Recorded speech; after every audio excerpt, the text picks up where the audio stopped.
Hello guys, and welcome to a new video. Today I want to dedicate a video to the topic of how foreigners can move to the Philippines and live here, because I get regular questions and private messages about this topic, so I thought the best thing I can do is to collect everything I know in one video for you. Also, I've been meaning to make an update about this topic because I made a video about 4 years ago and that's not fully relevant anymore since of course many things have changed, plus also I gained more experience since that. So there are three main topics that I will want to go through in this video. The first one is how to get here in general and the different types of visas. The second one is how a foreigner can make a living here in the Philippines. And the third one is a more personal one, is why I think you should move here to the Philippines, or to just give an idea if the life here is for you or not. I chose this day to film this video because I'm going to extend my visa today, but it's still early morning, so I will just grab a coffee and then we can already talk about the first point. So the first thing of course that we need to talk about is how can someone get here to the Philippines in the first place. And luckily it's really easy because most countries are visa free to enter the Philippines and can stay here without a visa for up to 30 days. So you won't need any kind of application. You can just show up and you will be able to stay in the country for 30 days. The only two things that you are going to need is of course a valid passport and a return or an onward ticket. And yes, you still need this ticket even if you are planning to stay longer than this 30-day visa-free period. So it's pretty easy and straightforward to enter. The only thing at the moment now is that there are extra requirements because of COVID, but I don't really want to get into details with that because it's literally changing every week or even every day, and I want to have this video to stay relevant for the future too. So I will just leave a link in the description box where you can follow up the latest COVID news and requirements. So once you are already in the country, luckily it's really easy to extend your stay and get a tourist visa, which is a temporary visitor visa. For that you are only going to need a simple application form and photocopy of your passport, which I need to get because I don't have a photocopy at the moment, so I will go there and then tell you more about this extension there. Luckily there are Xerox shops at every corner in the Philippines, so it's really easy to get the requirements. And basically this is it. You will just need to go to the nearest immigration office, and like this, the first time you arrive to the Philippines you can extend for 1 month, and then later on you can extend for 2 months, or at some offices for 6 months. This is the easiest way to stay in the Philippines because basically you can be doing this for up to 3 years. So without any requirements you can stay in the Philippines for 3 years, and even after that, after you just leave and come back, you can start it all over again. So while this is the easiest, it's not the cheapest way because the visa fee is different every time you are extending, depending on what stage you are at getting your visa. It's always somewhere between 2,000 peso to even up to 8,000 peso. But if you can afford that, then you get yourself a really easy way to stay in the Philippines without anything special basically. Palayan City to the Nueva Ecija immigration office. This is where I'm extending lately, but there are many offices and I will leave a link to you also in the description box where you can check all of them to pick the closest to your location. So one thing that I forgot to mention earlier, that while this is the easiest way to stay here since there are basically no requirements, you will stay in this temporary visitor status. So basically you are just a tourist and you have no rights to do work here or to start a business. It's just for leisure purposes. If you want to stay here permanently and have more rights, then you will need to apply for a permanent visa, and there are many different options. I could basically make a whole video just about the different types of long-term visas. I will also have link included about this in the description box. But the most common types of permanent visas, how most foreigners are staying here, are either by marriage, or there's also a quota visa, which is limited to a certain amount of nationals from each country every year, or by retirement, where everyone can apply who are 35 years old or older and deposit a certain amount of money to a local bank. You can also get investor's visa for doing business, or work visas if you have a work permit and arranged work with some kind of local company. And you can also get a citizenship, but that's a little bit more of a long-term thing because you have to be staying here for 10 years and own some kind of property or business here or have a permanent job. And while getting these visas will grant you a permanent residentship in the Philippines, getting them is not really easy. Just like in any other countries, getting these types of visas, you will need to go through a whole list of requirements, including financial proof and a registered local address, plus of course other things. Each will depend on the specific type of visa you are trying to apply to. This is why it's really good that foreigners are allowed to stay here in the Philippines just by extending their tourist visa, because by doing this you can just come here, see if you really want to live here, find a way of earning for yourself and decide what types of visa you will want to apply to later on. And the next thing that I will talk about is also going to be related to this. To continue this video, I came to my favorite walking location to have a beautiful background for the things that I want to say, and it's also a really good place while doing this for Pixel to walk because she's enjoying it so much.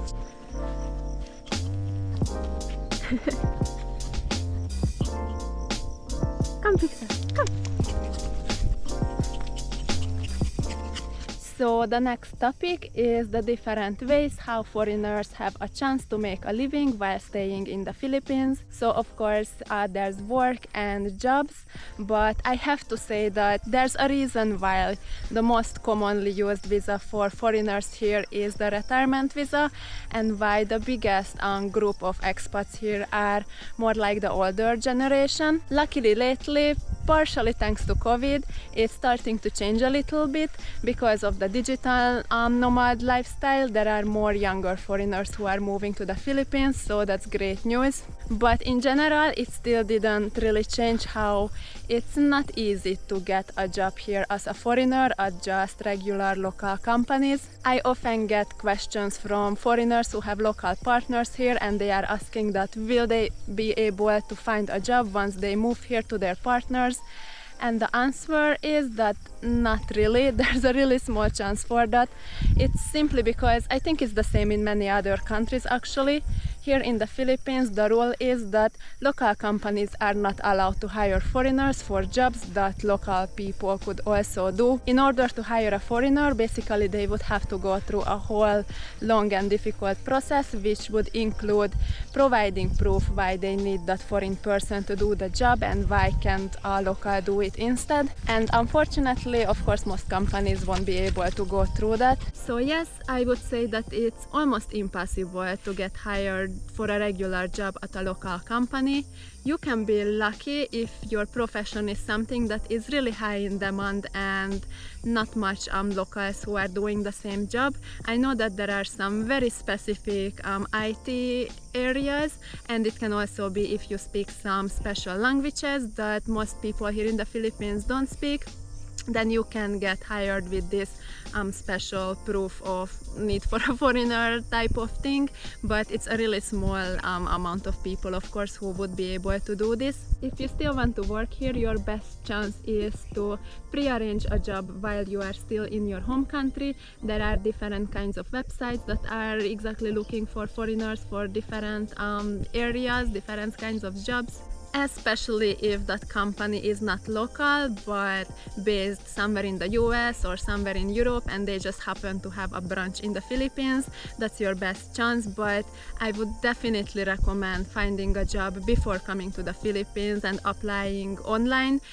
That will be a short thing, and then it will also help with your work permit and you won't have to worry about your visa anymore. So yeah, if you are planning to get a job, then look around first before moving to the Philippines. And of course, thanks to COVID, there's now a new option. Well, it's kind of always been a thing, but since COVID it became a lot more popular to live the digital nomad life. With that, basically it's not really Philippines related, you could live anywhere in the world, but luckily a lot of companies realized later lately that they don't really need their people to work in a specific office and they are fine with their employees working anywhere in the world. I think this is definitely the way that how more younger foreigners are able to move here, and I believe that it's one of the best options you have if you want to work while living in the Philippines. And this is of course just the work side of things. If you feel like that none of these are for you, then there's also the opportunity to open your own business here in the Philippines.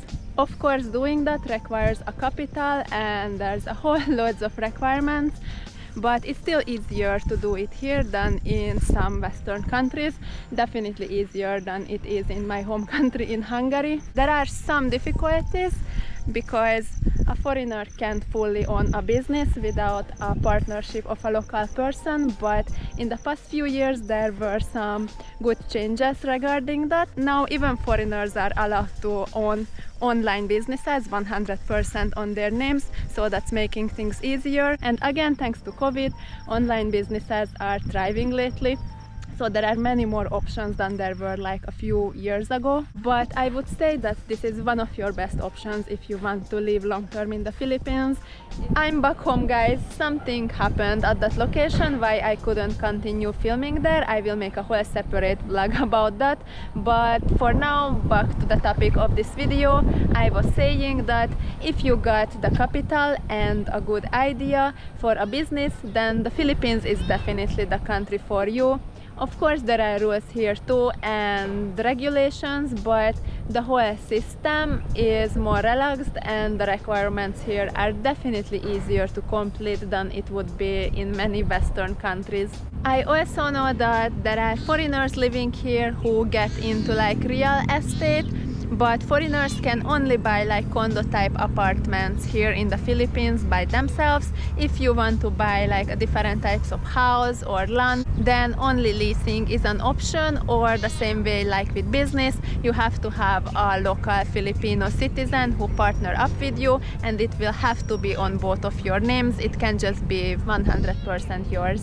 And the third topic that I wanted to include in this video is more like the personal side of things. If you are already considering moving to the Philippines and you can decide if you should do it or no, my personal advice would definitely be a big yes, and this is why. I can of course only speak from personal experience, but based on that, living in the Philippines will teach you so much and it would be such a shame to miss out on that. Living here, you will meet great people and you will meet with an entirely different point of view on life.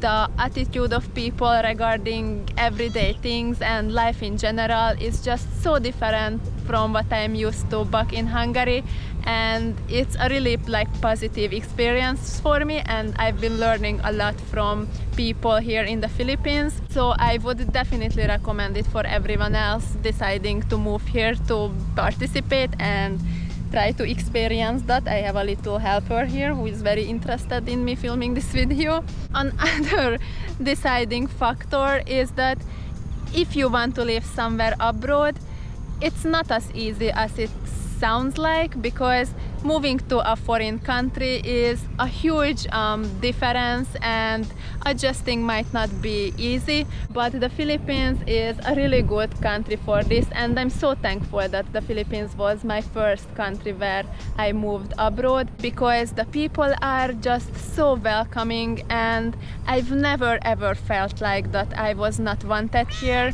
People are always nice and curious and helpful with me, and it's something that is more important than maybe you would originally think, because the whole experience adjusting to a completely different culture is not easy. So here in the Philippines is a huge help that locals are so helpful and welcoming to foreigners. But still we are all different, of course, and you will need to be able to decide for yourself if you will be able to adjust to the local lifestyle or no, because I could say so many more positive things, but at the end the fact that the life here is so different than it is in Western countries, of course, won't change, and you will need to be able to decide if you are able to adjust to that or no. You will need to know and measure if you are a type of person who is able to easily adjust to new things. You will kinda have to be able to have this go with the flow attitude in many situations. You have to be okay with it that life here is more slow and relaxed, which for me is a big positive factor, but for other type of personalities it might be something that is negative. And of course, in general, if you have a more difficult time adapting to new things, then maybe life here is not that much for you. But personally, if you are already deciding, then I would definitely give it a go and try. At the end of the day, the best way to decide will be, of course, by coming here and spending some time here and then deciding after. This is why this visa extension option is great for foreigners. But I think I mentioned everything that I wanted to talk about. If you have further questions, then please write it in the comment section and then we can discuss it further. But yeah, this is all for today. Thank you so much for watching. I hope you like this video. If you did, then please subscribe. Next time I will be back with a vlog. And yes, this is all. Thank you and see you next time. Bye. You are not making my job easier filming this video. You know that. Bye.